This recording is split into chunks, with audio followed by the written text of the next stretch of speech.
Rita, nuk e egzagjeroj kur them që vit I bekuar I përkëdhelur, çmime.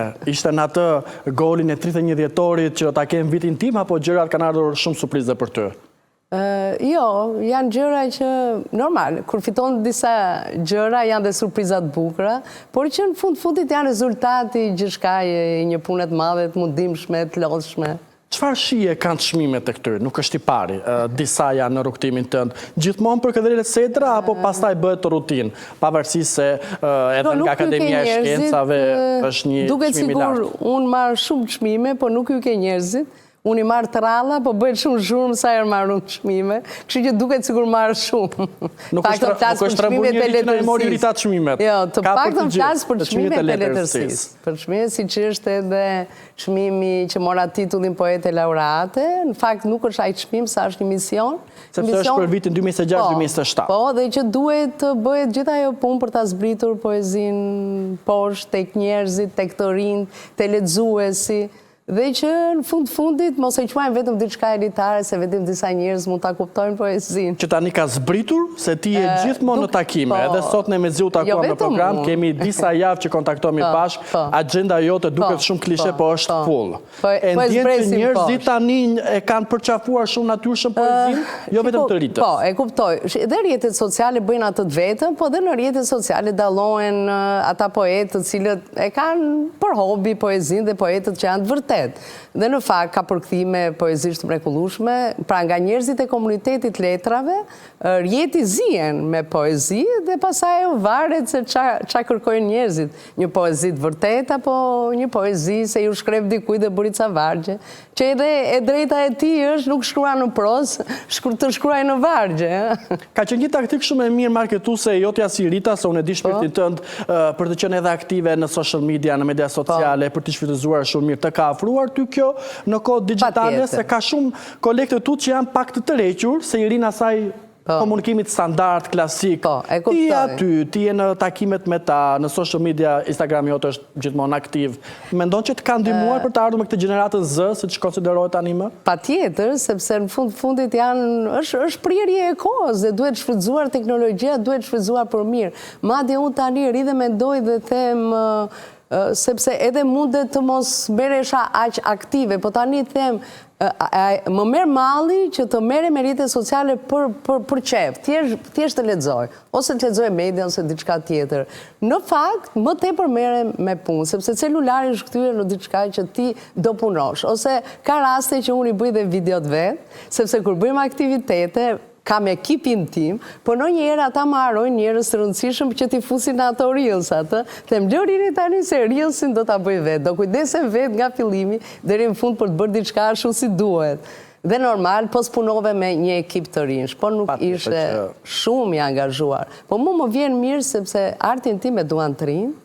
Dhe për mua kjo është një gjë vërtet e jashtëzakonshme. Të ta duan artin tënd të rinj nuk është gjë. Ose të mos duash ty, Rita, kur shkruan jo vetëm aq bukur dhe me aq elegancë në poemat e tua, në botimet e tua, por edhe në ato statuset e tua gjithmonë lexon. Për shembull, mua më ka mbetur ndërmend dhe dua ta risjedh pak ajo që I kishe thënë vetes për ditëlindjen tënde dhe thash të gjitha gjërat që njeriu mund t'ia bëj pyetje Rita Petros, ajo I përgjigjet në një status të saj. Ku thotë nuk ka mbajtur kur dietë se jam një shijuese e tmerrshme ushqimi dhe e verës së mirë.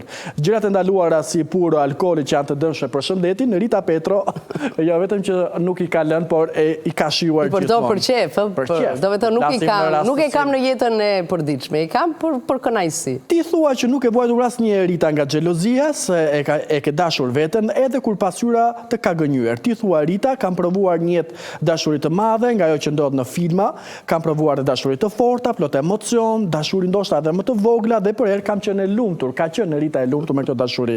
Ajo thot në reflektimin e ditëlindjes, është një reflektim që besoj është me fat kush doja bën vetes, do jetoja bukur edhe pa shkruar poezi, por jo pa bërë dashuri. Këtu pastaj ti e lexon, thua, u kënaqa. Liria thot Rita është një dhuratë që më dha ditën kur linda dhe ditën kur donin të ma merrin, nuk e kam lëshuar dhe nuk do ta lëshoj kurrë nga duart. Sa fitore ka në çdo fjalë tënde natyrë? Fitore të lirisë, të gjetjes së vetes, të dashurisë së vërtet. Duhet të ndihesh mirë. Për shumë, po të marrim atë pjesën se thonë, ka shumë njerëz që thonë, unë nuk do jetoja dot pa shkruar poezi ose pa bërë muzikë. Ajo është një lloj talenti që të jepet, është edhe fati, por më parë ne duhet t'i japim kënaqësi vetes. Mos ta kthehet në një stres, unë tani po shkruaj, dalim prapë ka ato çmim, unë do marr çmim se s'bën. Janë njerëz të ngrysur, njerëz do t'i zë vendin tim. Apo ata të vjetër kanë frikë se po i zet dikush tjetër që janë akoma më të vjetër se unë. Ju duket sikur po ju zë atë territorin, po ja zë dikush, po ja zën trin. Në një kohë, për shumë, unë jam shumë rehat, kam jetu shumë rehat në këtë drejtim, poezinë e kam lënë spontane, e kam lënë që të më vijë atere kur janë mbledhur, është një lloj kënaqësie shpirtërore ose një përvojë emocionale dhe pas asaj përvoje kam shkruar. Pra nuk e kam quajtur si detyrë. Se në fundit poezia e bukur është ajo, nuk është një lloj si proza. Proza do edhe të ulesh, do edhe të shkruash. Edhe për gjërat e tjera, tash hajde ta lodhim veten, edhe të bësh sport, apo të bësh diçka, vetëm për hir asaj se unë dua të jem i përsosur. Sa do të përpiqemi ne të jemi të përsosur, një çik celulit do na dali, burri do t'i rritet pak barku, rrudhat duam s'duam ne do dalin, edhe sikur t'i heqim gjithë rrudhat, syt nuk gënjejnë dhe syt do na tregojnë gjithmonë moshën e vërtet që kemi. Pra, ne asnjëherë s'mund të jemi të përsosur, madje do të thoja që njerëzit narcisist janë ata të cilët e shohin veten e vet si të përsosur, po ata nuk të bëjnë të lumtur. Se ka shumë gra dhe vajza që mendojnë që ky i ka të gjitha, këtë dua unë. Po mirë, a do t'japi ty ai, sa i do veten më shumë se tjetrin, ne gjithë e duam veten. Po duhet edhe ta kemi pjesën e sakrifikimit, pjesën e asaj, atë jemi bashkë. Të japim e të marrim. E të marrim, në një marrëdhënie, siç është dhe e bukur fjala shqipe. Ke hyrë dhe ke dalë nga televizionet, programe televizive, në panele, në intervista me njerëzit që do fort, më thuaj që më do, edhe unë e kam të rëndësishëm. Po është industria e televizionit që i ka bërë këto parametra ku ju duhet jeni gratë që shkëlqejmë, duhet të zhdukim rrudha, duhet të zhdukim kilet e tepërta. Është një nga industritë që ti e ke nder shumë të presionin? Do shta jo të Rita, s'ka guxu me ta thënë, por tek vajzat për rreth. Shiko, po të punosh në televizion, mendoj që është një trysni e madhe. Dhe po edhe ato që dalin shpesh, si unë, shpesh edhe ma kanë thënë, edhe madje kam bërë atëre një status që ma pëlqyen të gjithë, sepse më tha dëgjota se rrudha është vulgare. Thash jo, vulgare është sjellja vulgare njeriut, nuk mund të jetë rrudha asnjëherë vulgare. Rrudha është një pjesë e jetës tënde, thash, nëse rrudha do ta tregoj diçka tjetër moshën tënde. E kupton që vjen një moshë sa do të shesim mend ne, unë jam energjike, po nuk jam Rita 20 vjeç, nuk jam Rita 30 vjeç, nuk jam Rita 40 vjeç, nuk jam Rita 50 vjeç. Jam Rita që ka arritur 60 dhe mbi 60. Dhe kur mbie diçka poshtë, gjë e parë që them, sikur të kisha një njeri të pamerte atë që mrahet, ma jepte në dorë. Do të thonë, trupi, fiziku, ne duhet jemi të vetëdijshëm. Pra gjithë procesi është natyrshëm, por me energji, me lëvizje dhe me gjithçka tjetër, njeriu e përballon. Po edhe ta pranosh, pranimi është gjë e madhe dhe gjithë poema ime, gjëja më kryesore në poemën time është pranimi. Të pranojmë në çdo moment veten në pozicionin që jemi, edhe pse mos ja bëjmë me ato që kemi jetën të bukur vetes. E thënë kaq natyrshëm nga ty, duket sikur jeta jote ka qenë vaj, sikur ti ke pasur gjithë të mirat shtruar. Dhe njerëzit thonë nëse kanë shumë kollaje Ermali, Rita që japin mend, e thonë dhe këtë në ekran se duan duken bukur, po jeta është e vështirë. Ka gjëra jete që ty t'janë bërë mësime të rëndësishme, Rita, për të mos i thënë që se ke pasur të jetën vaj, pavarësisht se kush të do në rreshta lexon dhe sfidat e tua, po gjëra që të kanë rritur, gjëra që të kanë lartësuar. Më tepër ka qenë durimi dhe vullneti, durimi për të përballuar dhe padrejtësinë. E kam shkruar dhe në poemën time, nuk është turp të durosh padrejtësinë, ne nuk e shmangim dot. As fatin e të gjendur një çast në vendin e gabuar dhe në kohën e gabuar. Një padrejtësi botrore, se ndonjëherë themi vetëm në Shqipëri ka padrejtësi. Edhe botrore, po dhe kene ka shumë, dhe nuk është problemi se unë e përballova atëherë dhe tani jam rahat. Jo, as tani nuk jam rahat, por ama kam ndërtuar një jetë më të qëndrueshme. Kam dërtuar një jetë që ta pranoj edhe padrejtësinë dhe t'i përgjigjem me punën time asaj padrejtësie. T'i përgjigjem prap me lumturinë time.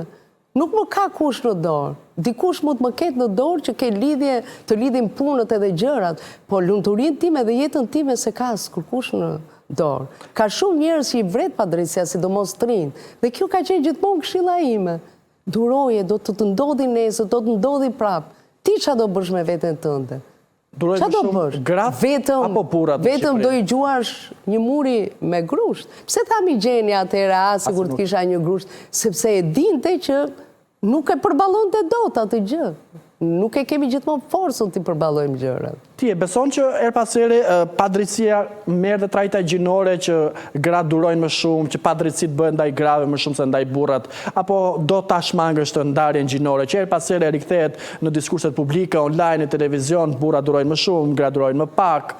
Varet nga konteksti. Nëse e marrim në kontekstin si individ, mendoj se në Shqipëri kush nuk është afër politikës është i prirur që të duroj padrejtësinë. Ose do zgjedhësh rrugën tjetër, ti rrotullohesh edhe që ta kesh mirë me ta. Pra nëse nuk ndyesh politikisht, por nuk ke rrugë tjetër, ndërsa në kontekstin tjetër, patjetër që ndjehet edhe pjesa kur je grua, në lirinë e fjalës. Unë shikoj gratë cilat janë të lira, flasin në televizion, flasin në emisione të ndryshme, ju vihet një titull dhe pastaj të gjithë fillojnë edhe i shajnë. Gratë në politikë, do vetëm gratë në të gjitha fushat e jetës janë të prirura që janë të tjerë të prirur për t'i gjykuar ato. E ke besuar që lufta më e madhe bëhet e grave me gratë? Të kanë luftuar, për shembull, gratë e letërsisë, nuk do të shkojnë në gratë e politikës apo në sfera të tjera. Çfarë energjie ka në këtë rrethin e letërsisë shqiptare që nuk është aq mediatike, flitet gjithmonë për panajire, për shtëpitë botuese.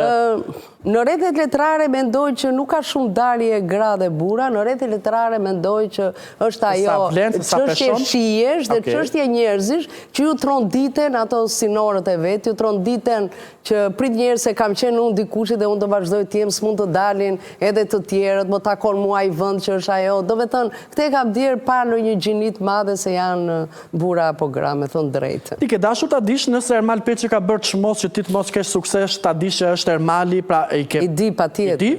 Patjetër, di shumë njerëz të cilët di shumë njerëz që më kanë bërë keq, nuk jam përpjekur asnjëherë. Jo, se kam fare akmarrjen.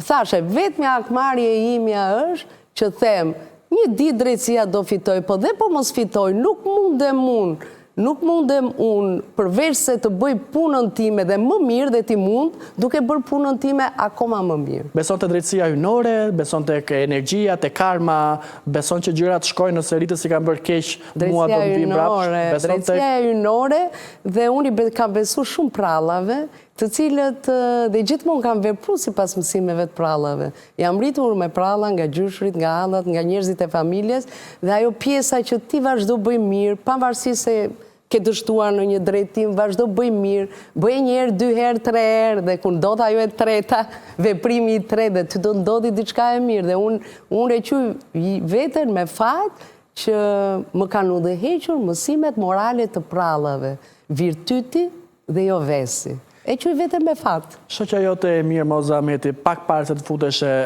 në fermë, tha që nuk dua fat në jetë, dua sukses. Ti si e ndan se erdhi shumë graduale dhe natyrale? Nga konteksti kur e ka thënë Moza. Për ty është më shumë të kesh fat apo sukses në rrugtimin letrar, artistik, publik? Unë mendoj që fati ka lidhje me atë që ka bën ti.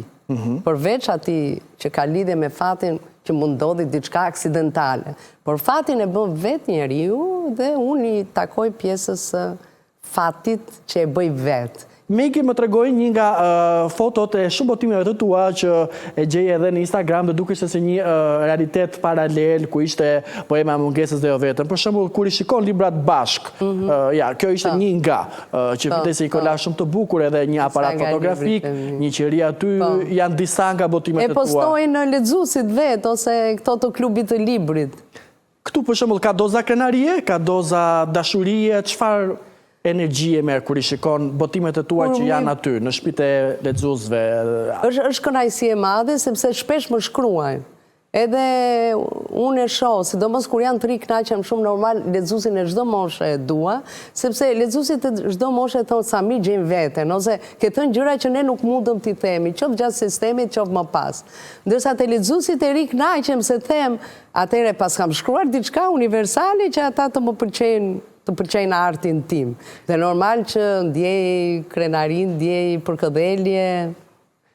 Rikthesh qoftë edhe si lexuese në botimet e tua, apo është sindroma që kemi në të ekranit që se kemi qef me e pa veten, s'kemi qef, si është një lexues me veprat që janë të botuara, janë të prindura? Ri gjatë pa i lexuar dhe mund t'ju rikthehem në kohë, por e lë veten, e lë gjatë. Është edhe ajo frika, po sikur mua mos më pëlqej, po sa herë më thot dikush kjo pjesa është e bukur, e lexoj pastaj gjithë qef. Futesh për ta lexoj fragmentin, ndërsa poezia do s'doj rikthesh, sepse në të gjitha festivalet poetike ose ku na duhet të lexojmë, qoftë në rrjetet sociale, do s'do poezinë e lexojmë her pas here poezinë. Kam një tjetër material, ma lësho pak regjia edhe me audio, sepse po ashtu vjen shumë këndshëm, edhe marrim një tjetër aratisje me Rita Petron, një jepi.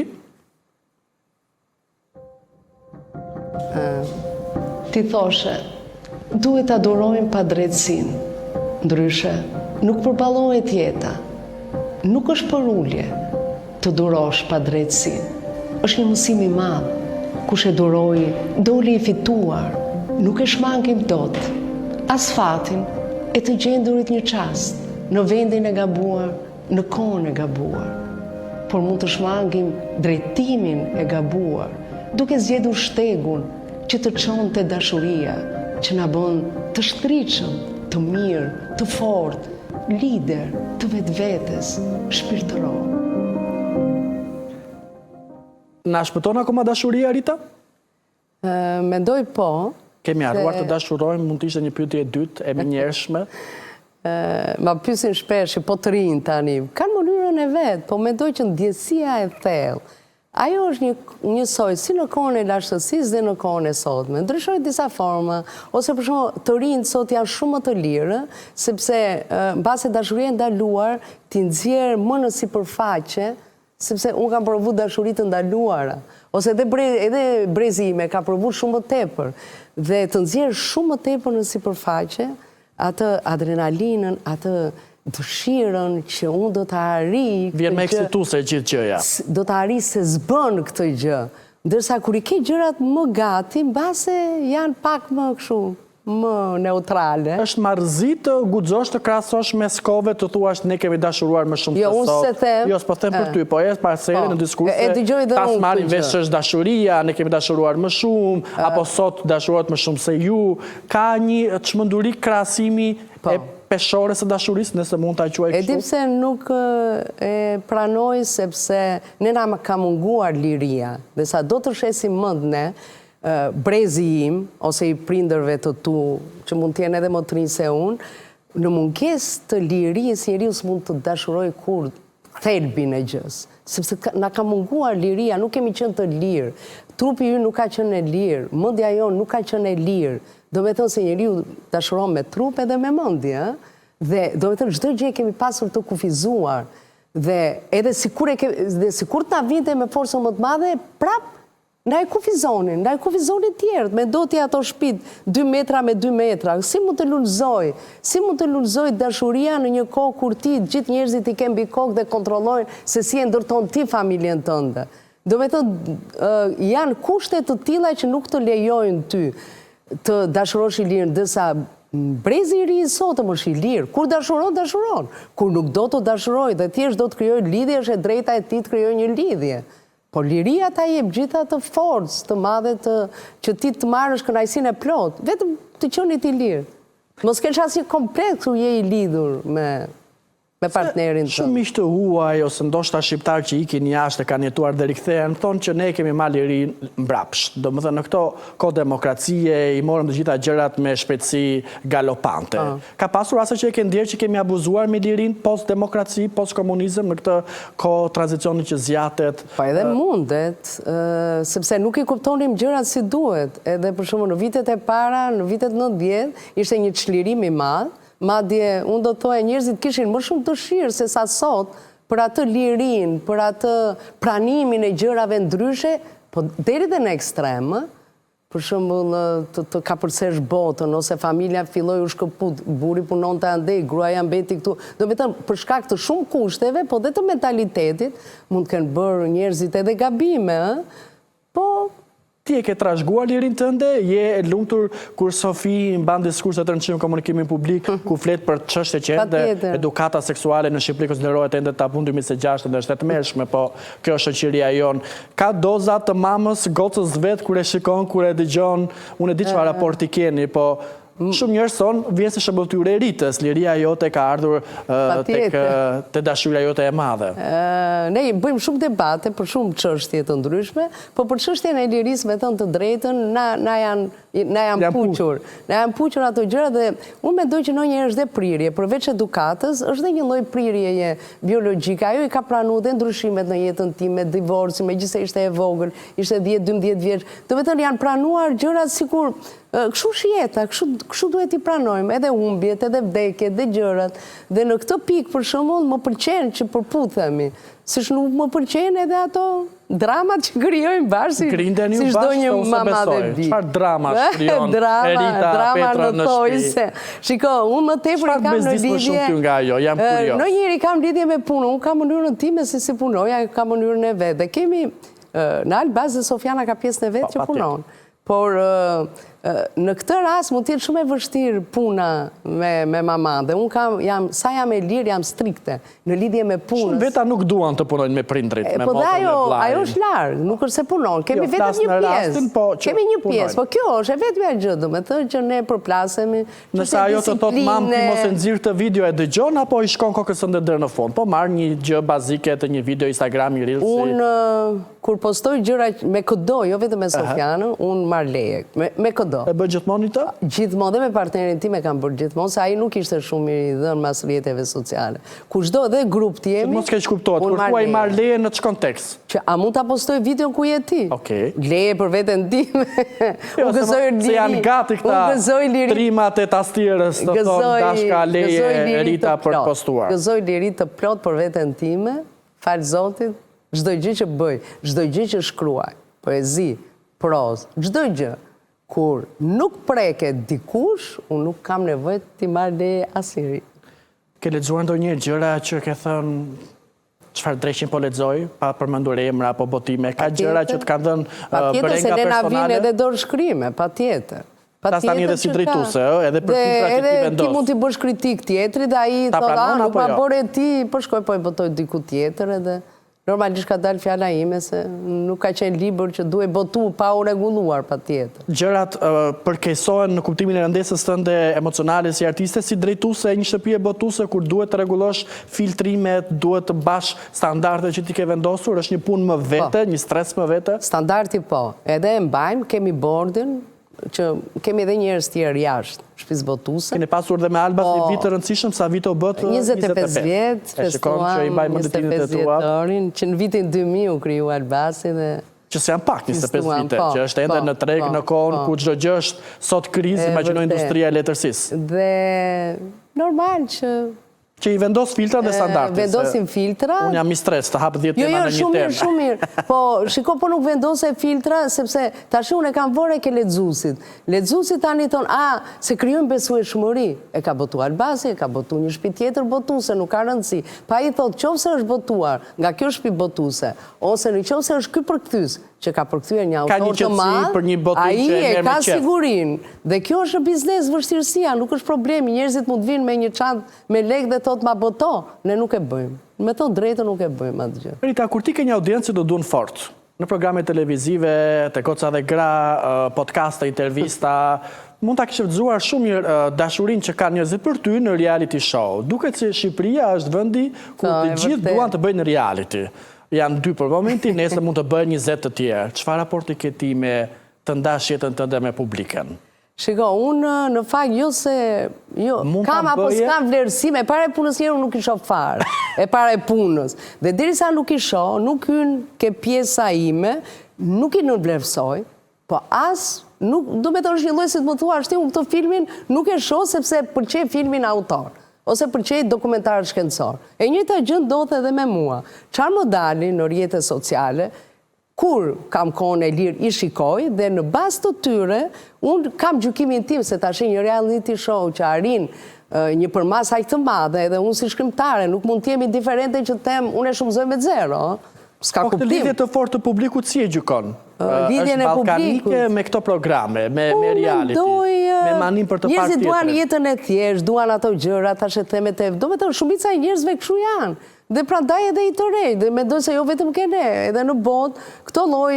Formatesh televizive. Formatesh që kur martohen, beqarët, vajzat beqarët lidhen me njëri tjetër. Njerëzve ju pëlqen, e disa shumë janë të vetme që të heqen nga hallet. Një film i madh, mua më trondit, një film i vërtet. Dhe unë e shoh se kam qef të tronditem. Unë shoh se du të zgjidh dilemat e jetës time, du të shoh gjëra të thella. Dhe kjo është ajo, njerëz të tjerë duan të ikin halleve, si romane të rozë. Kështu që unë nuk mund të kem absolutisht dhe s'ka tipi im njerë, është komplet jashtë çdo gjëje që ka të bëjë me realitet. Të pyeta, sepse shumë njerëz në komente thonë çfarë dyshe bombastike do Po, e di më kanë bërë dhe mua, për mua dhe Mozën. Ti dhe Po Moza. vezën e artë të Mozës nuk e bëj dot. Kështu që o do bëja vezë të artë futesha, ose vezë zakonshme. Po mund të bënit një dyshe bombastike mediatike. E vërtet. Kur gjysma jote... Më shkruajnë edhe mua, madje e di çfarë më shkruajnë, shko Rita aty dhe nxirre filanin se unë e urrej filanin. Po i them unë tani do shkoj unë dhe do futem aty brenda. Që duke e njohur Ritën vetëm të gjë sa do të kur në jetë për të ndarë apo bashkuar, po dashe pa dashe, kur ti ke një mikesh aty bësh protagoniste. Pra njerëzit të shkruaj, njerëzit të thonë këto mesazhet që ti merr me shaka apo që duan ndikimin tënd. Për shembull ti e dje që Moza do të shkonte në një reality? Po, edhe kishim folur edhe 2 ditë përpara. Ishte një po jotja si mikesh për ta bërë? Në sekondën e parë, me të drejtën, thash, me veten time, është në vete. Është në metro kjo? Është në vete kjo. Po pastaj me njerë, tha 2-3 gjëra, thash, po Moza është tamam, do me thënë, i shkon. Me të drejtën, është boheme. Moza është artiste boheme, Moza edhe në jetë. Unë nuk kam parë që Moza të bëjt diçka që nuk e të paktën. Në shumë vitet, sidomos vitet e fundit që kemi qenë bashkë, kemi bërë aktivitete, nuk kam parë diçka atje që the Moza nuk e bën këtë edhe në jetë, me të drejtën. Sa vite keni ju që njiheni... Po që shoqërohemi shumë se njihemi që nga koha e fakultetit, po që shoqërohemi shumë, u bë një 8 vjet po njëherë që bëjmë shumë aktivitete që i bëjmë bashkë. Ajo më kam shtetur, unë e mbështes, kur nxjerr ajo librat e ri, unë edhe si botuese që i kam botuar librat të ri, po dhe kur kam nxjerr unë, për shembull vetëm për poemën e mungesës, Moza më kam shtetur, ka bërë dhe moderatore, kemi bisedu për jetën, për vdekjen, kështu që edhe unë jam shumë mirënjohëse, jemi mirënjohëse njëra tjetrës dhe kemi kriju një dyshe që pse jo njerëzit të kthejnë sy taj dreqi edhe nga letërsia. Se shiko, Moza, se Moza shumica e lavdron, ka dhe njerëz që flasin dhe shajnë, komuniteti letrave mund të ketë mendimin e vetë. Por Moza ka bë, unë e shoh nga këndvështrimi dhe interesat e mia si letrare. Moza bëri një që ktheu syt nga dia, ktheu syt nga libri, ktheu syt nga poezia. Pra, gjithë njerëzit thonë, o, sa mirë është t'jesh i ditur, sa mirë është lexosh libra. Kështu që Moza net komunitetit letrave me thënë drejtën na ka bërë një shërbim shumë të mirë. Ama, shikon një hipokrizi të publikut që tani e lartësojnë Mozën, ndërkohë që Moza aty ka qenë gjithmonë, që poezitë e Mozës kanë qenë aty gjithmonë. Pse është hipokrizi? Të njerëzve që, jo, flas, gjithmonë në komente njerëzit thonë tani u kujtua për Mozën, Moza aty ka qenë. Shiko, për le ta thonë ata po, edhe kur vdes dikush kujtohen më shumë njerëzit. Kjo është njerëzore, për çfarë duhet me u çudit kaq shumë? Për njerëzit e librave nuk janë as këngëtar, as sportist. Nuk kanë as të PR-i, që ti mbushin stadiumet plot. Ne njerëzit e librave mbledhim, aq sa mbledhim dhe jemi të kënaqur. Edhe lexuesit i kemi aq sa i kemi. Kjo nuk do të vetëm ajo është tjetë ti që 17 vjeç më të bësh këngëtar i madh. Duhet të dalin thinjat që të njohin njerëzit si shkrimtar. Kështu që këtu vetëm hipokrizi nuk shikoj. Absolutisht nuk shoh asnjë hipokrizi. Jo nga anë Mozës, flas nga anë publikut ndaj Mozës. Jo nga publiku, do me thënë ata që thonë këtu ka hipokrizi, për këtë jam duke folur. S'ka asnjë hipokrizi. S'ka asnjë hipokrizi, sepse ai njeri që thot tani u kujtut për Mozën, pikërisht ky do t'i themu sa autor shqiptar njeti, ka autor shumë të mirë shqiptar, ka autor trinj, autor 35 vjeçar, 40 vjeçar, që kanë bërë veprat mrekullueshme, me poezit mrekullueshme. Atëherë pse ti e para nuk shkon ke njerëzit e librit, po na tregon hipokrizin? Jo. Prandaj s'jam dakord. Ama është një moment ndër më të mirë të saj, u rikthyeve mendja te forma e saj, te esenca e saj, te përmbajtja e saj, do t'i shërben më së miri në këtë drejtim letërsisë së Mozës? Mendoj që po, pa tjetër, sepse rreti i lexuesve i shtohet, pastaj ku ka më bukur, ka njerëz që kanë qef tjetë të admiruar dhe të jenë në dritë. Moza ka qenë dhe më parë, ndeshti ca vite të tëra, se Moza eshti, mozaiku dhe nga rrjetet sociale, dhe u rishfaq. Do të thotë, ajo bën atë që do, tani rishfaqet, pastaj mund të rijë në qetësinë e vet, vetmin e vet. A është për të fituese? A është për të fituese? Mendon që ajo është fituese e këtij edicioni? Mendoj që duhet ta fitoj. Okej. Pavarësisht se kushdo që është atje, unë i quaj trima me të drejtë. Eksakt, do të pyesja. Se ti jesh në çdo sekond e monitoruar në kamera dhe unë nuk e kam parë gjithën që të gjykoj. Mund ta fitoj dhe dikush tjetër. Unë çfarë më dani rrjedhsa që i shikoj. Por unë jam me shoqen time, normal. Dhe shumë normale ti jesh me shoqen tënde, Rita. Dhe do bëj për shoqen time tifozllëk. Edhe kam bërë dhe kam postuar në ditën e librit që postova. Ama unë Mozën e lidh gjithmonë me librin. Sepse edhe më kanë marrë telefon dhe më pyesin për gjëra personale, unë Mozën e lidh vetëm me librin. Vetëm e libri. Pra gjithë mbështetja vjen edhe në këtë johon edhe që gjithmonë ka pastaj këtë trajtën e librit. Nëse do e kishe tani përballë, kishe ndonjë merak, ka ndonjë gjë që të ka shqetësuar apo jo? Nëse do të çoja unë tani në sekonda tje të përballeshe, jo, është okay? Jo. Do t'ja bëja vetëm puthje. S'kam asnjë vërejtje. Do një dron, s'është fiksuar me dronet? E po tash unë nuk i njem që imitoj të tjerët, e bëri dikush ta bëj dhe unë absolutisht. Mos pret një dron nga ty, është bërë jashtëzakonshëm me dronat që i kërkon këngëtarëve. Surpriza, nuk kam nevojë fare as t'i bëj Mozën surpriza, as t'i dërgoj në një gjë, do pres të dalë. Ky diskutimi po ashtu i artistëve, i profesionistëve që e kanë jetën në limitet të një jete të mërshme ekonomike e financiare dhe që befa si futës në një reality dhe po amencojmë që Moza e fiton dhe jeta i ndryshon. Është një dhimbje madhe që ne do të duhet të futemi në programe reality që të na ndryshoj jeta, sa ndryshon një program televiziv, sa ndryshon një libër, sa ndryshon puna që bëjmë. Jetojmë në kohë vështira financiare? Nuk janë vetëm artistët të varfër në këtë botë. Janë edhe njerëz të tjerë që punojnë shumë, po edhe në botë, ka shkrimtar sa duash, unë i shoh, i takoj nëpër festivale, mezi presin që t'ju paguash biletën e avionit, ja u paguash gjitha. Ka njerëz edhe në Shqipërinë tonë, që punojnë shumë në çdo profesion, edhe nuk janë të pasur. Nuk mund të jenë të gjithë, nuk janë, nuk mundën. Po kjo nuk do të thotë gjë, që vetëm artistët duhet të jenë të pasur dhe tjerët të jenë të varfër. Jo, pyetja është pse të mos jenë artistat, sepse duhet të presin një program reality për të marrë 200.000 euro dhe jo punën e një letërsie, televizioni. Ajo që thua ti, unë e dua të jetë për të gjithë, nuk kam nevojë që ta them unë, edhe për mësuesin e them. Nuk kam nevojë ta them që vetëm artistët të jenë, gjithë të jenë. Pse të mos jenë, kenë të ardhura më të mira. Kjo është çështje ekonomike. Sa më i zhvilluar të jetë një vend, njerëzit kenë të ardhura të mira. Dikush bëhet i pasur, dikush jo. Ama dikush edhe me një bingo bëhet i pasur. Të parësh pjesë në këto lloj show. Ti është një lloj bingo dhe njeriu prandaj e duron. Prandaj e duron. Dhe pse jo, unë e kam thënë gjithmonë. Moza, pse të mos ketë të ardhura më të mira? Unë këtë them, unë nuk thash që Moza ka vujt në njerë për Buknegor. Jo, asë nuk e thash të gjëmë. Po them trampolina për të futur në programet reality për të ndryshuar komplet jetën. Ka shumë personazhe që e kanë bërë. Po tash jo të gjithve ju kanë ndryshuar jetën, dhe nga ata që janë futur atje, dhe kanë mbetur në hije. Jo të gjithve ju ecën fati, jo të gjithë kanë atë tip që ta durojnë atë gjë. Pa ama kur hynë të... Shiko, në përgjithësi këto që quhet VIP, ferma VIP, apo në Big Brother, ata që janë të njohur, atyre mund të shtohen më shumë të ardhurat. Rasti i Mozës është i veçantë, jo se Moza nuk e njihni. Normal tani e njohin shumë më tepër, po jo se Moza nuk është njohur. A do jetohet i mirë ekonomikisht nëse nuk do ishe drejtuese e Albas, po do ishe vetëm një botuese? A jetohet mirë me letërsi në Shqipëri sot? A do e mere Sofin t'i thoje mam, më kalon disa lek në fund të muajt? Po, edhe mund të ndodhte ajo gjë, po unë i kam provuar gjitha këto stade. Jo, duhet kuptoj jetën e një botuesi në Shqipëri. Mund të them që kam qenë edhe në periudat, edhe të këqija fare ekonomikisht, dhe mesatare, kam qenë një njeri i lumtur.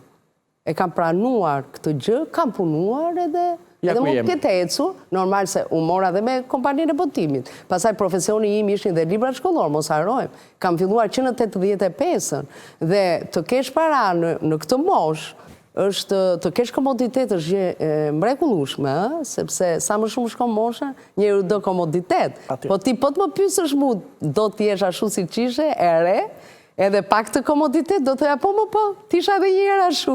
Ama jam e re, kam energji, e nis luftën nga e para, pse jo? Mirë, ne do të shkëputemi, të diskutojmë të marrim pak vesh sa leka tani me vete Rita, rikthehemi pas pak, mos u largoni me tjera momente shumë bukura për Rita Petrën. Jemi sërish së bashku, jam me Rita Petrën, e cila për të ardhur në këtë program kemi kohë që flasim se nuk është vetëm e pakapshme në Tiranë, por ka qenë në rajon, tek komshinë tanë, tek shqiptarët tanë dhe jo vetëm. Ke qenë në Greqi, ke qenë në Bukuresht, qefi mall duket, a është qef me udhëtu, me taku lexuesit? Është vërtet kënaqësi, sepse mua më pëlqen normal të udhtoj edhe pa takuar lexuesit dhe kështu që bëhet dy fish. Dhe në atin, kam qenë për të njëjtin librin, do me thënë Lindur së Prati, është përkthyer edhe botuar në Greqi, nga Niko Kasalidis. Pra është në gjuhën greke. Përkthyes dhe nga Luan Topçiu në gjuhën rumune, dhe është botuar dhe në Rumani, madje libri ka disa muaj në Rumani, dhe ajo botuesja tha që ka ecur shumë mirë libri, është pritur shumë mirë, duke qenë se libri flet dhe për atë periudhën e komunizmit, ato momentet e para mbresat e fëmijës se si e sheh këndvështrimin e saj në këtë kohë, kështu që ata gjejnë edhe gjërat e veta të përbashkëta. Dhe kjo i afron akoma edhe më shumë pastaj me ato që ti ke shkruar. Teksa ti flet unë buzëqesh, kam burza buzëqeshë se shoh pamjet edhe momentet me audiencën atje me Trindje ambasadoren që ishte ajo e mbështet. Ambasadorja Luila Ajdaraga e mbështet shumë, se vë re që bën shumë aktivitete. Po flasim gjithmonë për ambasadën e Greqisë. Po. Një takim sepse ata duan Shqipen, ka një mall për Shqipërinë, apo sepse vërtet ka një do skenarie ku një botim shqip përkthehet në greqisht. Dhe jam kurioze te një botuese si vjen vepra në gjuhë të ndryshme. Edhe siç botojmë ne në fakt botojmë shumë. Letërsitë uaj madje ka qenë lexuesit pëlqenin shumë më tepër. Librat e autorëve të huaj si shqiptar, tani ka filluar që janë afruar shumë dhe me autorin shqiptar. Ndërsa si shkrimtare, në fakt jam e prekur, sepse mua kam botuar dhe në Gjermani, edhe atje janë shumë të interesuar që të pyesin për Shqipërinë, ose lirin e shkrimtarit, pse edhe juve shkruani me këtë lloj lirie, si shkruhet kene, edhe është shumë bukur kur ti komunikon për shumë me lexuesin e huaj, dhe kjo është një gjë që ta shton atë dozën e jashtëzakonshme. Këtu jemi pastaj në Bukuresht. Teksa ti fletu, nuk dua që të më mbas jasnjë moment, nga Greqia, Athina, jemi në Bukuresht, ku edhe këtu ka një komunitet të jashtëzakonshëm shqiptar. Dhe letrave jashtëzakonisht, sepse ne kemi qenë ajo lidhet me traditën pasaj. Lidhet me traditën. Ndjen që janë afruar, ndjen që duan, mënyrën se si Rita dhe kolegët shqiptare që përkthehen andej, apo kanë ende këtë perceptimin e një bote të largët, bote tretë, Shqipëria e largët, Shqipëria që s'di të shkruaj? Jo, nuk e kanë fare, se unë e kam provuar këtë gjë dhe në festivale poetike që kanë qenë. Ndërkombëtare, po. Ndërkombëtare, në Francë, për shumë, kur isha në Lodeve, madje atje i kishin vënë një pllak, sepse atje kishte humbur jetën një vit përpara Alipodrimja, dhe kishin vënë një pllak. Madje dhe festivali filloi duke përmendur Alipodrimin. Do me thënë, tani është përhapur dhe ka politikat që po bëhen, për të patur sa më shumë përhapje dhe mos ngelemi vetëm ta zëmë, vetëm me Kadaren, por jashto pasaj dhe fenomenin Lea Ypi, e cila ka lidhjet e veta se jeton dhe jashtë. Për ne shqiptar, sidomos që jetojmë në Shqipëri, dhe që shkruajmë në gjuhën e nënës, normal vështirësit janë mëdhaja, sepse nuk është problemi vetëm të botohet libri. Duhet shumë edhe nga politika tona kulturore që libri të shkojë dhe ke lexuesi, se nuk mjafton vetëm ajo që të lexuar 20 lexues. Se për shumë, Kadarea kishte lexuesit e vetë. Kudo që bie fjala, ata e kanë bler Kadaren, nuk kishte lidhje jo vetëm me politika shtetërore, e donin lexuesit. Dhe ne na duhet të krijojmë lexues, është vështirë. Jemi ende një pikë oqeani në këtë letërsi, po them europiane, po them botërore. Po, sepse letërsia e tyre përhapet shumë më shpejt se sa letërsia jote. Ati thua gjithë puna në shpërndarje, në kontakt, në PR. Që lexon një libër të një autori dhe thua, po mirë, si ky libër edhe ka dhe autor shqiptar që janë shumë të mirë. dhe nuk i njeh njeri, kështu që ka ardhur koha, me gjithë respektin, dashamirësinë, kontributin, të mos mbetemi vetëm Albania dhe Kadare, po të shpresojmë që pas Albania të ketë dhe shumë emra të rinj. Unë jam botuse dhe më vinë shumë libra, duhet patjetër. Kadarea ka vendin e vet. Dhe nuk e diskutojmë, si në fare po këtë debati. Asja zë, sepse ai është kthyer në klasik, çdo. Kadarea, Agolli, Martin Cama, janë ishta ato as diskutojnë, po janë autorë, si që janë autorët e vjetër, janë këtu në klasik. Ata kanë vendin e vetë. Gjithë kjo që bëhet me letërsinë e sotme, është diçka që secili përpiqet që të zërë një vend, dhe ti e zë vendin me një letërsi origjinale. Dhe sa do të marrim ne çmime apo dikush tjetër, koha do t'rregojë se cilët autor kanë kriju atë sistemin e vetë të vlerave. E krijon apo nuk e krijon dhe kanë kriju dhe djegësit e vet. Dua të flas pak edhe për letërsinë për tekstet shkollore, ku ti po ashtu ke një kontribut, her pas here ka debate për nivelin e tyre, ndonjëherë po pan edhe 5 ngjyra ylberi, thonë propagandën LGBTI. Ato janë interpretime për mua edhe që janë deshashka her pas here. Të mund të rrëzojnë gjithë punën. Na ka ndodhur, shiko, po punove me librin shkollor, ndodhin këto gjëra dhe ne jemi shumë të kujdesshëm. Është një hall më vete teksti shkollor? Po, shiko, unë i kam bërë të dyja, se ka qenë dhe profesioni im, që nga viti, thash 85. Dhe pasaj që nga viti 2000, u mora me shpim botuse. Pra me do, janë afro 20. Tashi, në këtë gjë, ti bëhesh edhe shumë kështu se kryon, pra sa më jep liri mua, sa më jep liri arti dhe poezia, aq më fut në ato kanalizimet, në struktura të ngurta, më fut libri shkollor. Unë jam bërë specialiste dhe kam vite që merrem me këtë punë, sepse janë programe të përcaktuara, nuk mund të dalësh ti jashtë programit. Dhe libri shkollor bëhet është një punë e ekip. Dhe jemi jashtëzakonisht kujdesshëm kur bëhen arta, se gjithmonë sa herë themi ndonjëherë. Është një redaktore atje që thot, ama kur botohet libri me harta, unë nga një moment pres të plasin ndonjë bombë se mos ta del ndonjë gabim. Po kush merret me shtypin e di shumë mirë që ka edhe gjëra të cilat edhe mund të shpëtojnë. Këto teoritë konspirative që nga tekstet shkollore janë bërë propaganda, i ke besuar, i beson, apo janë po nuk ka, se nuk ka pas asnjëherë në program. Dhe nuk të jetë të qetë njerëzit që nuk ka absolutisht në programet shkollore të ne gjëra të tillë, absolutisht. Rita, unë kam inkorporuar inteligencën artificiale, që jam kurios ti njerë sa e përqafon, në letërsi, sa e përqafon në artë, të trëmb apo nuk të trëmb, përdorimi e AI-t. Duan ndjesin tënde si artiste. Jemi në kohë që duhet na trëmbi AI apo nuk duhet na trëmbi? Po shiko, njerëzit gjithmonë kanë kopjuar, gjithmonë. Dhe me njerë është dukur, ai që ka kopjuar tjetrin, që ka imituar tjetrin, madje ka pas edhe tema universitare dhe në botë, ose janë bërë ministra, janë bërë të famshëm dhe ju ka dalë që kanë kopjuar. Tashi është më e thjeshtë kjo gjë, por mendoj që gjua teknike dallohet me njerë. Mund të ketë një risë se mund të vi me një botim AI dhe të theme Rita? Kuptohet me njerë. Edhe libri shkollor madje, kuptohet me njerë. Është e pa diskutueshme. Pra, beson që e ke këtë radar për ta njohur një botim AI për të normal, merre libri me vete se është gjitha AI? Dallohet me njerë, po. Ky është agenti honor të prezantoj, ne kemi gjysmë robotik dhe gjysmë toksor. Ka shumë veta Rita që thonë më gjanë mua, po ta them që nuk jam unë, por ama, si pas kërkesave të mia e të stafit, ai arrin të bëj disa punime. Për shembull, çfarë kemi dashur ne të bëjmë me ty? Kemi dashur që disa foto të tua që nuk e di nëse janë reale në kuptimin të vjetra ashtu siç janë postuar, kemi dashur ti rivitalizojmë, t'i japim jetë. Kështu që kemi sjellë si në 2006-ën disa momente besoj janë shënjuese për jetën e Ritës dhe jo vetëm. Foto e parë që është sjellë në 2006-ën e punuar me kolorite dhe jo vetëm është kjo. Sa gjë e bukur. Tu kam qenë në Athinë. Kemi bërë masterin për filozofi dhe kulturë greke dhe kam marrë certifikat.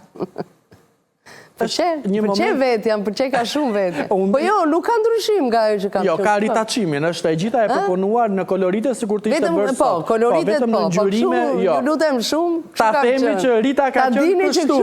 Eleganca e Ritës tu ka qenë e jashtëzakonshme. Çfarë moshe jemi, çfarë vitesh mund të flasim? Tu sa po kisha lindur Sofianën, mund të ishte 93. Okej, dhe është 93 dhe është habishme sepse unë deri nga mosha 25-26 vjeç kam qenë shumë trup madhe dhe pastaj jam dobësuar. Do të thënë më shumë njerëzit më njohin kështu si sportiste trup madhe se sa elegante. Ke shumë momente të rëndësishme të rritjes sënde akademike që i ke të fotografuara, të kujtime, je nostalgjike Ja, nga këtu çmon në vetëm? aty, edhe në aty ka qenë dhe hera e parë që dilja jashtë shtetit. Okej. Aty ka qenë Ka qenë doza po.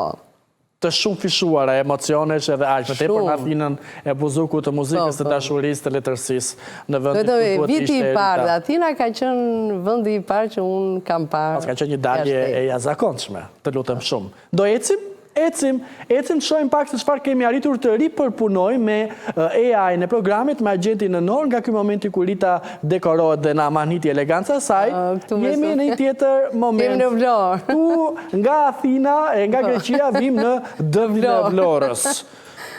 Edhe kjo... Pushime bashk, pushime gjithmonë, Vera ka qenë e juaja. Tuna e ka bërë foton babai Sofianës, kemi qenë të tre në atë kohë, vitin 95, 96 duhet jetë. I mësoja notin, sepse nuk... Normal, sa po ka filluar të mësoj notin dhe më noton shumë mirë tani Sofiana, një lloj si unë. Sa mall ka për këto kohë, Rita, kur ajo tani është bërë... Kështu për qa asta afrohet tani...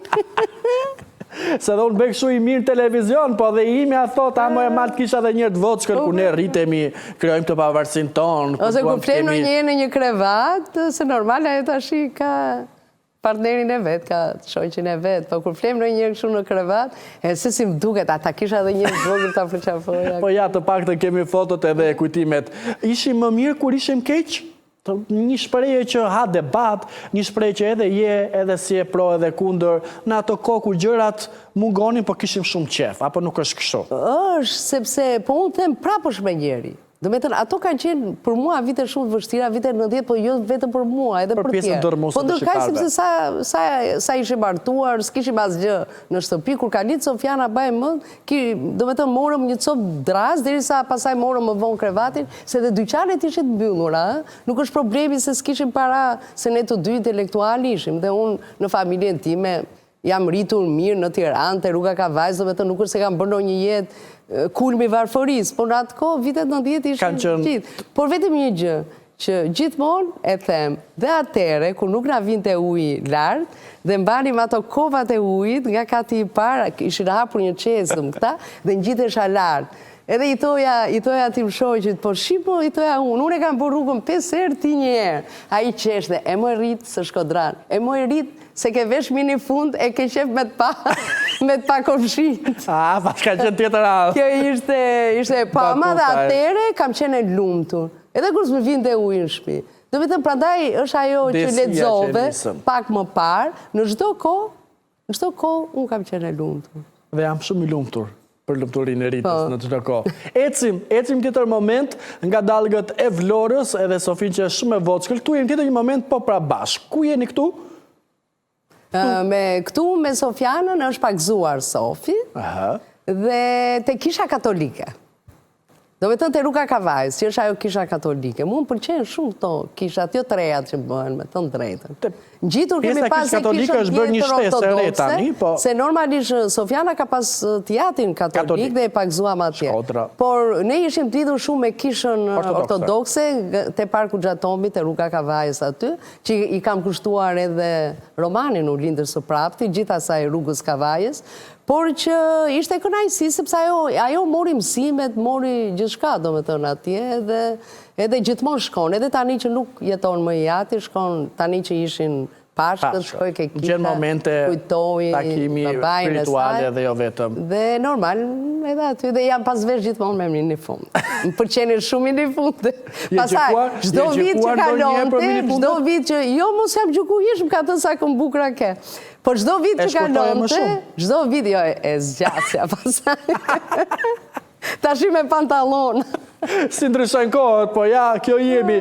Thua shpesh, Zot, të lutem, Zot kujtes gocën, ka një thirrje me Zotin? Çfarë raporti ke ti me Zotin? Kam Zotin tim, jo Zotin e të gjithëve. Kam atë marrëdhënien time. Normal që gjithmonë, është si thua, është një lutje. Ka një pëshërëtim që vjen së brendshme? Është një lutje e brendshme. Them, normal që marruaj, t'i heci gjithçka, se këtu është flitet gjithmonë, jo mënyrën se e ndërtojmë ne jetën, se sa ka të bëjmë me ato rastësit që ne asnjëri nuk i përballon dot. Kjo. Të trëm vdekja? Thua, Zot jetoj dhe më shumë, Zot më jep dhe 20, 30, 40, çfarë raporti kemi vdekjen, Rita? Shiko, njeriu sa më bukur ta jetoj jetën, aq më tepër mendoj se do që t'jetoj. Dhe gjithmonë që shoh mikeshat e mia, njerëzit rreth e qark, edhe thot, sa e bukur na është bërë jeta tani, as sikur të kishim edhe më shumë. Po mendoj që edhe më thjesht, edhe i varfër thjesht, jo të bësh atë jetën skandaloze, po të kesh ato që kesh. është e bukur, jeta është e dashur dhe sidomos kur jetën e ketë mbushur me njerëz që i do, të dua dhe që jep, sepse unë me gjithë punëve të mia, unë kam një gjë, tashi do mblidhemi me familjen, edhe madje edhe përgatis truezat, bëj gjithçka, do të thënë nuk jam një njeri i cili që dëgjoj kam vetëm punën dhe i kam vënë kryqin gjërave tjera. Ari ti balancosh të kesh drejtimet e caktuara. Unë i them, e këshilloj dhe Sofianën, jeta jonë është një mozaik ku secili ka vendin e vet. Shoku, partneri, buri, mikeshat, puna, gjithçka tjetër. Po ta kesh këtë mozaik të plot, jeta është shumë e bukur. Kur i mungojnë disa pjesë mozaikut, ato të marrin nga lumturia që ke ti. Mozaik ndenja është lumturie, kam foto të tjera, apo kemi të tjera momente, vazhdojmë. Këtu pastaj më pëlqeu shumë dhe doja që ta rihet sonte, sepse ka një portret të ndën atje, je ti duke lexuar, ku je këtu? Jemi ke shtëpia, sepse ne nuk kishim, kur u martuam, nuk gjenim dot shtëpi dhe më në fund gjetëm një shtëpi në Laprak, sa ishin ndërtuar para fabrikatet. Dhe atje ishin ato kovat e ujit. Me që ti thua ngjitesha 5 herë në ditë. Dhe këtë foto na ka bërë Sofiana. Fakt, kjo foto ka pas dhe një pjesë atje, ku ka qenë Zevi se i pëlqente shumë gatuante. Edhe në familjen time ka pas gatu babi, edhe ai pastronte këto bamjet, po qëronte bamjet, edhe po unë e preva atë pjesë, se duke sigur unë isha i gruaj që s'bëja asnjë punë, edhe buri bënte punë dhe thash do keq kuptohet. Ke bërë punë shtëpie përveç bidonave që ke ngritur? Çfarë kontributi ka bërë Rita si mama, si bashkëshorte? Kontributi jashtëzakonshëm kam bërë, se sado më ndihmonte mamaja, e merrnin vajzën në biçikletë, nuk e harroj. Kohën e biçikletës s'kam për ta harruar asnjëherë. Në shije, në gjithçka tjetër, sepse edhe shkollën e gjithçka tjetër isha e lidhur me shtëpinë botuese te Rruga Kavajës, që ishte edhe shtëpia botuese. Ishte shtëpia e mamit përballë, që i kemi pasur aty përballë, kështu që me biçikletë baja vajzën, këtej çadra, nuk e di, do të thënë, po je i ri edhe i përballon gjërat. Po, si ka mundësi ti, brezi prindërve tanë, edhe këto vështirësira kanë bërë familje, fëmijë, 3-4, ndonjë më shumë. Sot gjithmonë më pak njerëzit duan të krijojnë familje, gjithmonë më pak të krijojnë fëmijë, se nuk ja dalim dot, sikur bëhemi llogaritar për çdo gjë, kaq ka shkuar qiraja, kaq ka shkuar shtëpia. Të trëm kjo në ndryshimi konceptit social nga familjet e mëdha te familjet e vogla. Nuk më tromb shumë. S'ka pse të më trombi, sot individi është kthyer në qendër të vëmendjes. Dhe kjo është shumë e rëndësishme. Do të thënë, unë kam jetën time, kam planet e mia, nuk po them që të martohesh dhe me planë, po flas që ata dhe kur kanë të rinj të dashur, thonë prit një herë të rregullojmë këto gjëra, të bëjmë këto gjëra, i bëjnë gjërat edhe me fëmijët. Ata thanë mos u merrni ju, dim ne si i risin fëmijët tanë. Dhe mendoj se kjo pavarësisht një gjë shumë e bukur. Është shumë e mrekullueshme, por ja shto pjesët që bëhen vetëm pasaj. Me letër, po edhe në atë kohë ka pas njerëz që llogaritin çdo gjë jetës së tyre. Kam pas rreth e qark njerëz cilët i bënin gjithë gjërat me të shkruar, me llogaritje. Ti e pret statusin si gjyshe, si e koncepton veten si gjyshe? Sofiana thot ti nuk më nxit mua. Kur i them ndonjëherë unë thot për çfarë të duhet ty. Kështu që e kemi lënë si të doj. Por është një moment që e pret me qef? Do doje ta jetoje si eksperiencë? Unë tani po kënaqem sepse ne jemi 2 motra dhe vajzat e motrës time, ato të dyja kanë lindur dhe ato janë rritur bashkë me Sofianën. Jemi si komunitet femër. Kështu që është sikur të ishte një ato kënaqem, unë edhe në fundjavë vin aty ke obori i shtëpisë time, mblidhemi me fëmijët, festojmë, bëjmë. Nuk ka gjë më të bukur që të mblidhesh, edhe kur s'kemi festa, ne sajojnë festa. Dhe njerëzit shpesh më thonë që unë nuk festoj asnjëherë. Ç'a kuptimi ka? Jeta duhet festuar, ka gjë më të bukur që të festosh. Të pyeta, nëse e do këtë status të gjyshes, ke folur kaq shumë për lirinë për të kuptuar dhe raportin tënd ndaj vendimarrjeve të Sofisë, që pra nëse je një mami ndikuese, impresionuese, pompuese apo e ke lënë dhe vazhdo ta lësh. Edhe në këtë rast e kam lënë. Duhet të jetë një gjë e mrekullueshme, po. Të shohim. Dash Zoti do të ishte në këto raste me bekime dhe jo. E fundit më thotë regjia, në këto rivitalizime, risjedhje në jetë, e kemi lënë kastile për në fund, pastaj se nuk e dip se Te pas keni pastruar. Nuk e dip se s'ke marrë pjesë në konkurset e Vera Grabockës. Po, unë kam marrë pjesë në notë. Po, në atë kohë kam qenë më e madhe unë në kohën që bënte Vera këto, sa kisha lindur dhe Sofianën, edhe këtu.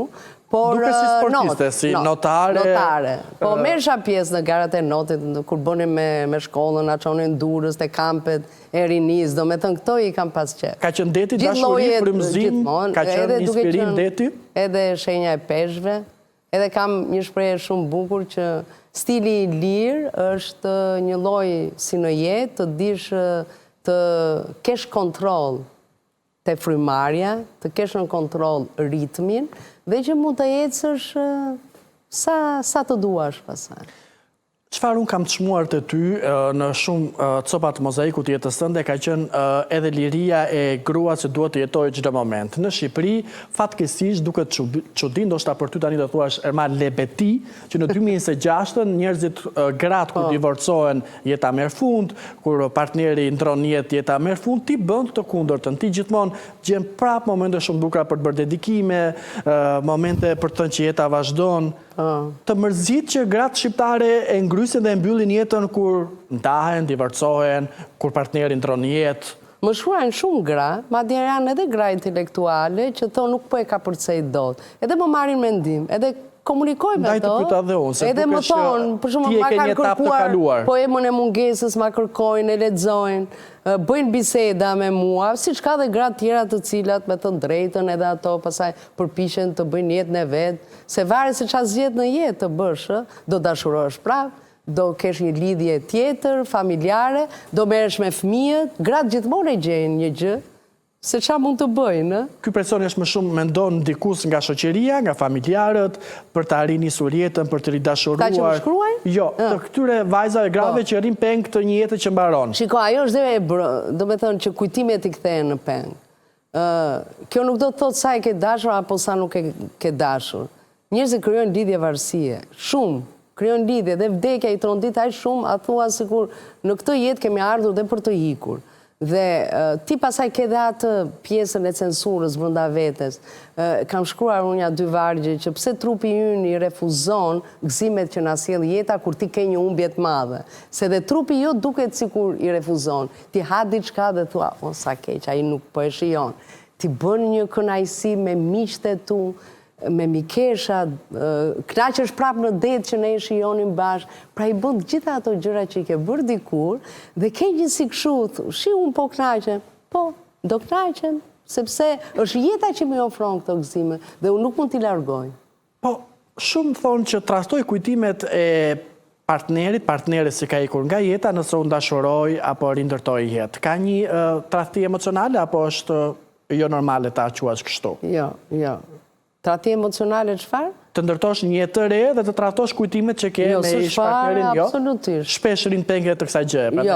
Jo. Në qoftë se do dhe në qoftë se vërtet ke gjetur një njerëz që ti do të krijosh dhe prap një partneritet tjetër, unë mendoj që nuk ka asgjë. Po, dhe në qoftë se ke zgjedhur që mos krijosh një lidhje tjetër, si thosh familjare, me i partner me cilin ti jeton, jo me një mik special që ke qef të rish. Sa bukur shkruan Rita dhe nuk është fare surprizë. Rita thot, çdo 8 mars unë blija dhuratën për ty, që do ta jepja në 9 mars, kur kishe ditëlindjen. Nuk mund të haroj shitset që më shinin të abitura. Je vetmja që në 8 mars blen dhuratë burri. U bën 6 vite që më mungon ky ritual. Se si diçka aq e çmuar, ruaj dhuratën e parë që të dhash, atë shishen me një anije të vockël me vela brenda. Pastaj dhurata u bën më të shtrenjta, po asnjëra nuk krahasohet me të parën. Janë disa sende që nuk kanë të çmuar, që nuk maten as me vlerën e diamantëve, thot Rita Petro. Këto sende frymojnë. Faleminderit Zot për ditën kur sy tanë u takuan për herë të parë dhe u dashuruan me shikim të parë. Dhe kjo foto pastaj duket sikur është shkëputur nga ndonjë Hollywood, nga ndonjë film kështu Oscari, po duket si film çdo gjë. Dhe flet, edhe për mua është nga foto, madje unë kam në shtëpi shumë foto se më përpara i bëni me aparat fotot, edhe i kam vënë në muret e shtëpisë dhe gjithë këto Rita nuk të pengojnë përkundrazi, më frymëzojnë. Ka qenë një dashuri e jashtëzakonshme dhe ne arritëm të kemi harmoni, sepse dhe mençuri. Se unë gjithmonë them kur kalon një lidhje afatgjatë, duhet të jesh dhe i mençur, nuk mjafton vetëm dashuria. Shpesh ndonjëherë dashuria e madhe dhe çkatron, nga egoizmi, nga xhelozi dhe nga gjithçka tjetër. Kur në çift të dy janë inteligjent dhe të dy e kuptojnë që kaq është, edhe një zën kaq është, mos kalo limite. Dhe ne nuk arritëm as familiaritet me njëri tjetrin, megjithëse u bëm 20 vjet bashkë. Nuk patëm atë familiaritetin e një burri, gruaje që ti thonim ti, ami më kjo, shi qa tha kjo, shi qa bëri kjo. Absolutisht, ne e rujtëm këtë pjesë shumë bukur. Dashurit e mëdha janë fat në jetë? Mendoj se po. Pastaj dashurit mund të kesh plot në jetë. Do të që të të puqet ylli, është shpreha të të puqet ylli. Prandaj po të edhe të bekohesh me këtë dashuri. Sot, çfarë forme ka dashuria e Rita Petros? Çfarë peshe ka dashuria? Si e ndjen dashurinë? E ke fjalën për gjithë dashuritë që tham, apo dashuria që ka lidhje me një mashkull? Me një mashkull, çfarë forme ka dashuria sot? Shiko, unë kam mik special për shembull. Jo, unë mendoj që zorë se trondite, megjithatë kur, them mos thuaj kur. Nuk hynë gjërat e tronditjet, por që më shijon flirtin, me të drejtën, shijon shumë. Flirtohet mirë në Tiranë? Nuk e thash flirtin atë kuptimin, mund flirtohesh me një shok, cilin e njeh, t'jep një kënaqësi në bisedë e kështu. Nuk hyte gratë që dalin me gjujë. Absolutisht, jam shumë e qetë. Dhe nuk e kam vujt kur në njerë, jo tani që kanë kalu 5 vjetë ose mosha bënd vetën dhe ikën, po nuk vuaj nga paniku se ngelen vetën, se asë njerës më duket se jam vetë. Kam shumë inerci dashurie. Njerëzit që tremben nga vetmia, është legjitime si frikë, apo edhe kjo është një mësim me veten? Normalisht është legjitime, vetmia se varet dhe si e bën jetën, dhe shumë kollaj për mua ta them se unë jam akoma aktive, jam në punë, i kam njerëzit e rreth e qark vetes, po ata sidomos të moshuar. Kam shkruar shumë te poema mungesës për vetminë e të moshuarve, dhe për jetën që të rinjt janë gjithmonë në lëvizje dhe ata mbeten me njëri tjetrin, kur ngelen vetë, do gjejnë pa tjetër një të moshës vetë, po është edhimshme, vetmia e të moshuarit është shumë edhimshme. Rita, do të marrë përsipër unë të të paguaj botimin e radhës në shpenzime, nuk bëj shaka, por ama ka një kusht, intervista është vetëm 5 minuta, ti duhet përgjigjesh vetëm me po ose jo, asnjë përgjigje tjetër. Nëse do të shkojmë deri në fund, do të marrësh gjitha shpenzimet e hequra nga programi. Nëse jo, punë madhe fort do kënaqemi. Jemi gati? Përgjigjet e Ritës duhet të jenë vetëm po ose jo, vetëm 5 minuta u bëjmë gati. Pyetja e parë është Rita Petro. A e kritikon shumë veten? Jo. A të ka lodhur deri tani letërsia? Jo. A ke menduar të largohesh nga letërsia? Jo. A ke bërë para mjaftueshëm nga letërsia? Jo. A do doje të bëje tjetër punë në jetë? Jo. A je një shefe autoritare në punë? Jo. A je një shefe që ke qef të respektojnë oraret e punës? Jo. A të pëlqen Rita Petro të jesh në qendër të vëmendjes? Po. A lodhesh nga vëmendja e tepërt? Po. A je e kënaqur me karrierën tënde aktuale? Po. A ke miq të ngushtë në botën e letërsisë? Po. A ke pasur konflikte me kolege? Po. A bashkëpunon lehtë me shkrimtarë të tjera? Po. A ke një koleg të preferuar për bashkëpunime? Po. A ke humbur Rita Petro miq për shkak të jetës publike? Po. A ke lexues besnik prej vitesh? Po. A komunikon drejt për drejt me lexuesit e tu? A do bëje sot një tekst muzike për Elvana Gjatën? Po. Për Arilena Arën? Po. Për MC Kreshën? Po. Për Aurela Gaçën? Po. Për Tunën? Po. Për Adelina Ismailin? Po. Për Era Istrefin? Po. Për Dafina Zeqirin? Po. A e konsideron veten person publik me përgjegjësi? Po. A mendon se fama Rita Petro vjen me sakrifica? Po. A të tremb pleqëria?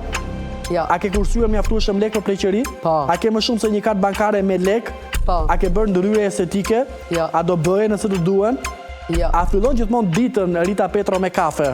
Po. A e kontrollon telefonin sa po zgjohesh? Po. A të ndodh të fikësh telefonin për të pasur qetësi? Po. A bën shumë plane të detajuara për ditën? Po. A e ke Rita Petro shumë të vështirë të thuash jo? Po. A je person që punon më mirë në presion? Po. A të ka ndodhur të ndryshosh planin e ditës në minutën e fundit? Po. A e konsideron Rita Petro veten perfeksioniste? Po. A të ka ndodhur të marrësh punën me vete në shtëpinë tënde? Po. I thua Rita vetes, o Zot, Rita nuk ka si ty. Po. A i thua vetes Rita ti meritoje më shumë? Ja. A të pëlqen Rita punët që ke bërë deri më sot? Po. A ke frikë Rita Petro nga fjalia e Rita, ne duhet të flasim? Ja. A ke bërë sikur fle për të shmangur një debat? Po. A ke thënë Rita unë vetëm po pyes dhe në fakt nuk ishte vetëm një pyetje? Po. A ke bërë pazare dhe e kthyer pa gjën kryesore në shtëpi?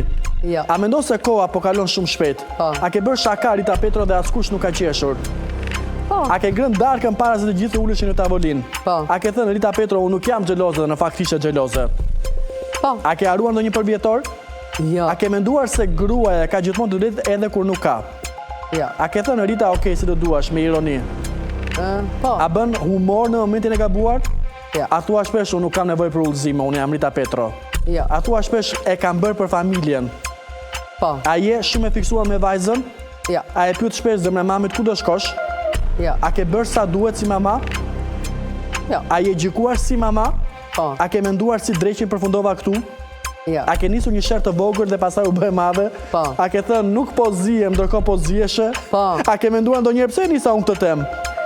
Po. A ke thënë Rita unë besoj tek ty dhe pastaj dyshoje sërish? Po. A ke ndjerë se pas një sheri afërsia rritet? Po. A ke përdorur përqafimin si armë paqeje? Po. A ke trastuar? Po. A të kanë trastuar? Ja. A e fal trastin? Po. A ke thënë unë jam në rregull dhe nuk ishe në rregull? Po. A ke qenë shumë krenare për të kërkuar falje? Po. A ke thënë 1 minutë dhe u bërë 20 minuta? Po. A ke ndjerë se frigoriferi Rita Petros është bosh ndërkohë që ishte plot? Po. A ke menduar Rita se rrobat lahen vetë? Po. A ke futur gjërat në dollap vetëm për të fshehur rrëmujën? Po. A ke përdorur parfumin për të fshehur aromat e tjera në shtëpi? Ja. A ke një qoshe që gjithmonë mbetet rrëmuj në shtëpinë e Rita Petros? Po. A ke bërë sikur e duke pastruar kur dikush po të shikon? Ja. A e ke shtyre kurosen pa punë se për ton? Po. A ke veshur rroba pa je kurosur fare? Po. A ke përdorur të njëjtin peshqir më gjatë se ç'duhej? Po. A ke thënë po e bëj tani dhe në fakt e ke shtyr? Po. A ke planifikuar dalësh me mi dhe pas e ke thënë o Zot, unë nuk kam nerva? Po. A ke pasur mik që të do por që të ka lodhur shpirtërisht? Po. A të ka ndodhur të pendohesh për një deklaratë publike? Po. A të lodh ndonjëherë hipokrizia në shoqërinë shqiptare? Po. A mendon se letërsia të ha shumë nga jeta personale? Po. A të ndodh të mërzilesh nga komentet në rrjetet sociale? Ja. A të ka ndodhur Rita të mos i lexosh fare komentet? Po. A të ka ndodhur të qeshesh me ndonjë koment? Po. A ke thënë ndonjëherë që ti Rita je shumë e drejtë për drejtë? Po. A të është dashur të punosh 2 fish për t'u marrë seriozisht? Po. A të është dashur ndonjëherë të provosh më shumë se burrat? Po. A mendon se gratë gjykohen më shumë për pamjen? Po. A të pëlqen të dalësh nga zona e rehatis? Po. Një mik i mira duhet t'ja bëj qefi gjithmonë në Rita Petros? Po. Një mik i mira duhet të thotë gjithmonë të vërtetën? Po. A ke thënë këtë muaj do kursej dhe në fakt ke dëshuar që javën e parë? Po. A ke bërë diçka që nuk duhej vetëm se ishte në ofertë? Po. A ke thënë ja mirë komunikisht pa qenë mirë? Ja. A merr më shumë gjithmonë në rroba se sa duhet në udhtim? Po. A të ka ndodhur të thuash o Zot nuk kam çfarë të vesh më? Po. A të pëlqen një ditë pa telefon? Po. A të pëlqen Afro, vetëm 2 pyetjet e fundit mund ta bënin Ritën fituese të 2500 euro, por në fakt Rita Atëre e ke fajin ti. E ke fajin ti. Të paktën më jep 1900. Po, jo. Të paktën më Sa do jep fitoje? 1900, ajo 2500. U kënaqa shumë Rita. U knaqëm ta më. Faleminderit që erdhe në program. Edhe O, qarit vi kjo, qarit vi. 5 minuta unë djersita, vetëm që të merte 2500 euro, po nuk i mori. Si morëm tani. Por the diçka shumë që jam i bindur do komentohet. The që kam tradhtuar dhe nuk më kanë tradhtuar. Çfarë shije ka tradhtia? Çfarë shije ka tradhtia? Varet tash, tani s'është po jo. Tu kemi në kontekste të tjera. Tani më jep 10.000 euro. Kur është një dashuri e jashtëzakonshme, e sidomos kur është e vërtetuar, njeriu është gjithmonë i justifikuar. Madje duket dhe vetja si viktim kur sulmojnë tjerët. Të duket viktim. Shi, ata nuk na duan ne, shi çaj gjë të mrekullueshme po bëjmë ne të dy dhe gjithë njerëzit janë kundër nesh. Do të thënë ti gjithmonë je justifikuar kur dashuronsh. A duhet falur tradhtia? Po, prandaj thash, është janë kontekste të tjera, Personale, patjetër në individuale. momentet caktuara, varet. Duhet falur atëre kur një njeri mendon se mund ta fali dhe i gjykon veten. Zakonisht ata që falin tradhtin gjykojnë shumë dhe veten. Okej. Do me thënë e bëjnë me faj dhe veten. Thonë, a i më tradhtoi për këtë gjë. Çfarë do ti të thonë pas 10 vitesh për Rita Petron? Ishte shumë e mirë, shumë e dashur, nuk shante as njeri, nuk bullizonte njeri, nuk bënte ndjej keq as njeri, edhe ishte femër e fortë. Në fakt, pse nuk e sharë në jetën tënde njerëz? Se di, nuk Ka më vjen. shumë të tjerë që me këtë jetojnë, vetëm për të sharë Ermal Peçin, për të sharë Rita Petron, Nuk më vjen, nuk më det. Nuk është sportim. Do me thënë edhe po të kisha falso, të kisha këto adresat falso. Nuk do shaje, Jo, absolutisht. Nuk më vjen. Do të bëjmë do një kurs. Do të bëjmë do një Po më kurs. bëre me gjitha ato tekste këngësh, më bëre, po sigur ato të më kërkojnë mua tash tona Unë do jam bësh gati tek t'ja këngë. japësh, se ka shumë këngë të bukura, më vjen ndërmend gjithmonë ajo e Rovena Dilo se ke bërë në fillimet. Po, nëse natën vi, të futem në Është shtra. një nga tekstet më të bukura intime të vërteta të muzikës shqiptare, kënduar nga Rovena Dilo që ban tekstin e Ritës. Shumë pak e din, por Rovena gjithmonë e ka theksuar. U kënaqja e shumë. vërtet. Të dua Edhe shumë, unë faleminderit që isha në program, edhe vetëm bashkësinë në projektet e tua, ne do të takohemi sërish javën tjetër. Kalofshi mirë, faleminderit.